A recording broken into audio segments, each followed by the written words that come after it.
Alright everyone, it's been a busy week, so let's waste no time, let's get straight to it. Amazon UK have accidentally given us an early look at LEGO Pokemon set 72160, the legendary Pokemon Arcanine. This set will have 1,190 pieces and will be priced at $110. This set should be out in August. Honestly, I think it looks good, it looks like Arcanine, and it will be interesting to see if this has the same posability as the earlier Eevee build. Bad news everyone, the LEGO Pokéball with minifigures is cancelled.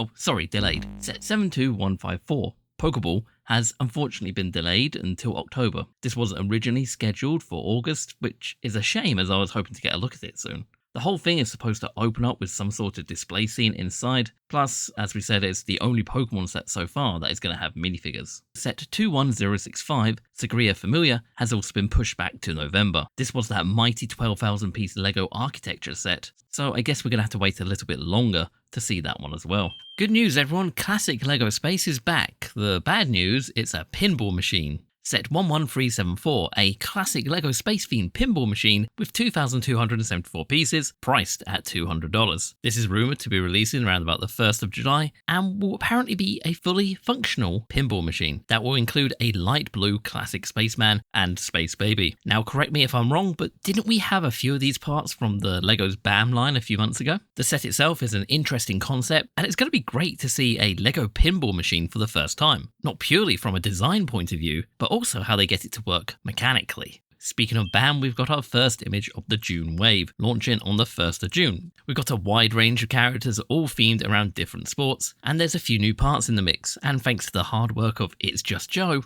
we've got that list. So starting from the far left, the diver has a brand new torso, the referee also is sporting a brand new torso and a new tile accessory, the equestrian, a new hat hair recolor, new torso, and a new white and dark blue dual molded leg combo. The baseball player gives us another new torso and tile accessory, the basketball player has a brand new torso, the sumo wrestler has a brand new torso and legs, and the cyclist has a torso and that blue and white dual molded leg combo. Now, I am not a sports fan, so these don't really interest me that much, but one viewer kindly put it, the biker's blue legs are fantastic. And I agree, these blue legs would be a brilliant upgrade to those Fantastic Four minifigures. But no more plain blue legs.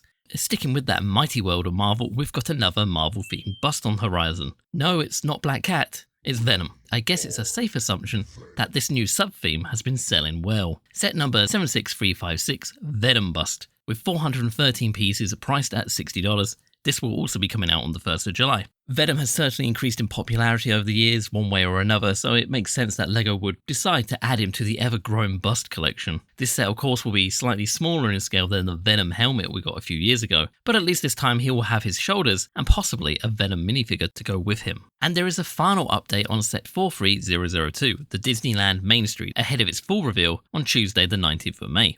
All I know is my gut says maybe. The set will have 3,899 pieces and will be priced at $400. And this too will be coming out on the 1st of June. So the set itself will have 3 open back buildings on a base plate. This one is going to be very similar to the LEGO Harry Potter Diagon Alley, where you got these big buildings that are really detailed. Those 3 buildings are going to include the Emporium, the Fire Station, and the Crystal Arcade. The set is rumoured to include about 15 minifigures, and there's going to be a whole range of them, including 4 Dapper Dans and also Mickey and Minnie Mouse, who I assume are going to use those moulded heads that we've been seeing quite a lot of in other Disney sets. Of course, the Dapper Dans are going to have their unique colour schemes as well, and the other minifigures will include 9 kid minifigures and adult Disney tourist. So some of them will be adults, some of them will be kids, which makes sense because you're not going to just abandon your kid at Disney. These minifigures will have some sort of exclusive torso shirt printing like Mickey Mouse, Star Wars, and Stitch all printed on the shirts, which I'm sure will make them highly collectible.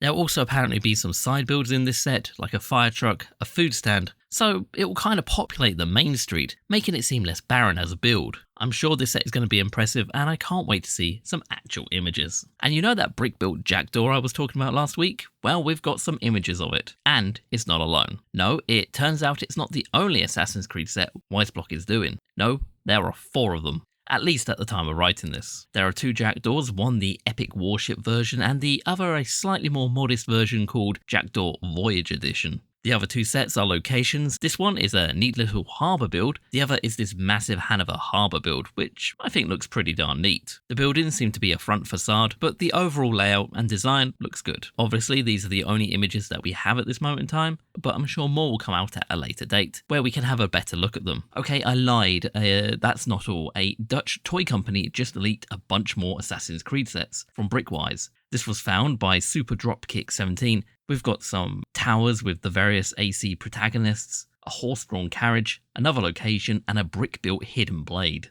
Again, these all look pretty darn amazing. And with just 12 days left in the LEGO Ideas review phase for the Pokemon Trading Card Challenge, I couldn't resist taking a closer look at some of the submissions. One that immediately caught my eye was Bella the Frog's entry. The way the moonlit shading is handled gives the entire scene a soft atmospheric glow. It sits right on the edge between a 2D illustration and a 3D sculpture, allowing Dragonite to pop forward while still feeling like a trading card brought to life. Even the cloud gradient is beautifully executed, adding a sense of depth and warmth to the overall piece. And look at this mosaic Mewtwo card from Martin's studio. It's got an interesting blend of colour and storytelling, with that fiery backdrop capturing the moment that Mewtwo bursts from a lab in a blaze of defiance, giving the artwork a sort of cinematic intensity. Even the reverse side of the card is crafted with a remarkable attention to detail, elevating it from a simple collectible to a miniature work of art. I could spend ages going through every single entry that caught my eye. This is just two examples of the creativity emerging from this community, with artists pushing boundaries and sharing pieces that feel both personal and ambitious. I can't wait to see more from everyone over the next couple of days. And good news, LEGO Fortnite fans, as there are new Overwatch LEGO Fortnite skins, now available in the store. Each character has its own LEGO variant based on minifigures for Mercy, Tracer, Genji, Diva. So I guess LEGO and Blizzard are teaming up again. Does this mean those Overwatch 2 sets are uncancelled? Honestly, I'm surprised LEGO has allowed these minifigure versions, considering that they were pretty vocal about not wanting to work with Blizzard again. I wonder if it's just because this is Epic and not directly LEGO doing the collaboration, or maybe Epic has the final sign-off on what or who it is that they collaborate with. And people of East Anglia rejoice. There are plans for a new LEGO store in Chantry Place in Norwich. Yes, the LEGO Group has chosen Norwich as the location for its 24th UK store, making this the company's first ever store in East Anglia, the other two being in Stratford and Milton Keynes. So expect the usual LEGO shop offering pick a brick wall and build a minifigure tower and various other bits and bobs. And for those of you that played it, the LEGO 2K Drive game will be delisted on the 19th of May, so you won't be able to buy it from any digital stores, though you should still be able to locate a physical copy of the game. After that, all the multiplayer servers for LEGO 2K Drive will be shut down the following year on the 31st of May, 2027. After that time, all of the game's function requiring its online servers will no longer function. Unfortunately, I never got to play this. It was on my list as I wanted to try and play all of the LEGO video games on this channel at some point. Guess I might have missed the boat on that one. And before I go, you know what happened on the 15th of May? The anniversary of LEGO Monkie Kid. And what did LEGO do to celebrate it? Nothing. Absolutely nothing. And look, I am a small YouTuber. I just do this for fun. But this tweet that I put out, just generic tweet, just saying, hey, look, it's LEGO Monkie Kid's anniversary. LEGO might have forgotten, but we haven't. That's 12,000 views. The community is there, and they want more Monkie Kid stuff. And LEGO is doing nothing. I mean, just look at other people that have tweeted about it. Look at Pinball. Just look at all the love and support Monkie Kid is getting, and LEGO is doing nothing. Absolute waste. And with that, we have reached the end of the video. If you have any thoughts, let me know in the comments down below. And as always, thank you very much for watching, and I hope you have a most wonderful day. Bye.